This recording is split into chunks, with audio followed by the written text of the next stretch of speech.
Hello there guys, I've got an awesome video to show you today, so just keep in mind I'm gonna be going a little bit into tinfoil hat theory territory again. I know I go there a little bit too often, but I just love speculating about stuff. I'm sure you guys know about that. So recently I was kind of going over tape 1, 2, and 3 and other content, and I was just trying to, apply all the new information we've learned to the old trailers and tapes and things, see if there's anything new that popped out or anything fresh that came to mind, and honestly not too much did. I've got a few ideas with things that are connected, but that's for other theory videos.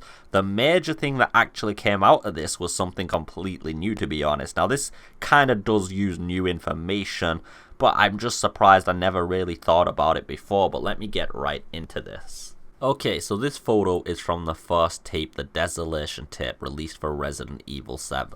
At the end of the tape, a car has pulled out outside the baker's house. Somebody approaches, as you can see on the right, and then somebody inside the house turns on the light. Now, there's multiple ways to interpret this. The first would be that the person in the car is Ethan and they've arrived at the mansion, and Jack's inside and revealing that he's there for Ethan, to go inside and investigate. I mean, this sounds like it's a likely lure for them to get somebody into the house, but then you think, if they're trying to lure him in, why would they board the hell out of the house? That gives the signs of leave this place alone, there's crazy people inside. So then you can assume that it's actually a survivor outside and Jack's returning to his house for the hunt, but then that doesn't really make much sense either. Why would somebody who's inside a boarded up house be turning on lights and stuff, and how did they even get in there? And then you have to remember that the bakers have been using candles throughout a lot of the scenes and they don't really have any functioning power. So how is it that 3 of these rooms here are completely lit up, including the outside as well?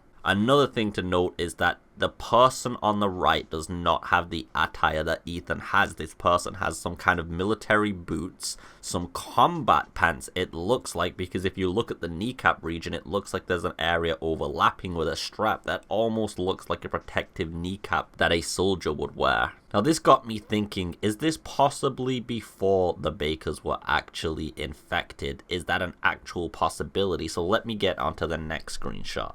Okay, this screenshot also has some peculiar things, so people just kind of thought this was a hint at the shotgun being in the game and that we're going to get guns. However, take notice of a few things. First is the light coming through. Now that's kind of strong for the moon, don't you think?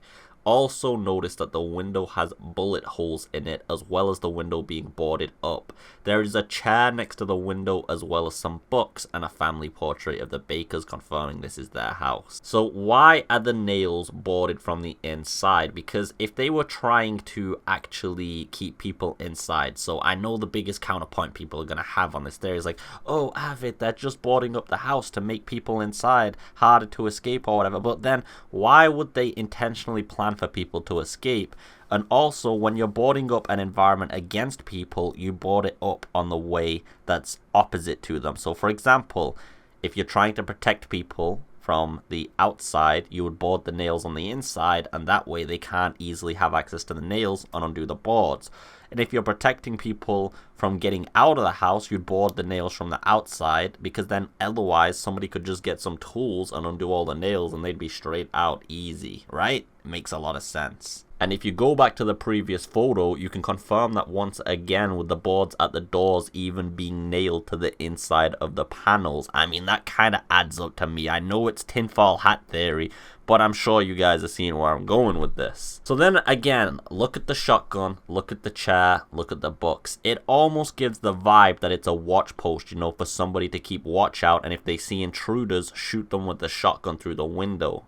And then you've got the fact that there's bullet holes in the window that look like they're coming from the outside, because if a shotgun had shot through that window at point blank range, it would have just shattered the entire thing out. And then going back to the light before, it seems a little strong for moonlight, don't you think? If anything, it gives off more of a vibe that it's a helicopter searchlight or a spotlight of some sort, trying to help people on the outside assault the inside by giving them better visibility of people in the spots like the windows trying to shoot out. And also, if you even play this section over slowly, you'll notice a lot of smoke outside, as if somebody had smoked out the windows to make visibility low for an assault.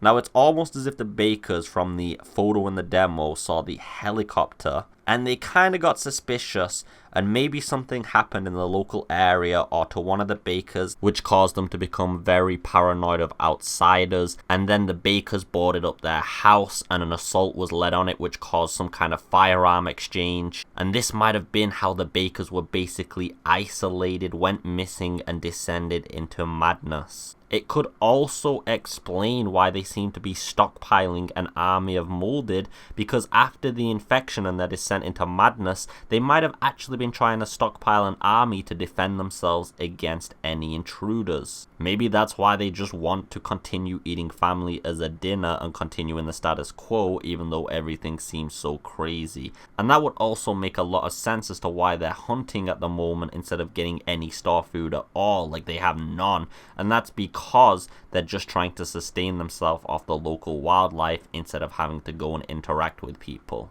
Anyway, I just wanted to keep this as a shorter theory video. I hope it's generated some thought inside your mind and some little juicy analysis and theory crafting going on. That was all I really want to do, is instill those values into you guys. And if you have anything to say about this, if you think I'm totally talking crap and I'm wrong, or if you think I'm onto something, or you think something else completely, just let me know in the comments below. As always, if you enjoyed the video, please leave a like and a subscribe. It would mean a hell of a lot to me, guys. That is the biggest thing you can do. And if you do get me to 1,000,000 subscribers, guys, I will literally go to Capcom headquarters dressed as a naked zombie, and I will streak through the offices. Guarantee it. Promise you. Anyway, guys, have a beautiful day as always. Take it easy, and peace.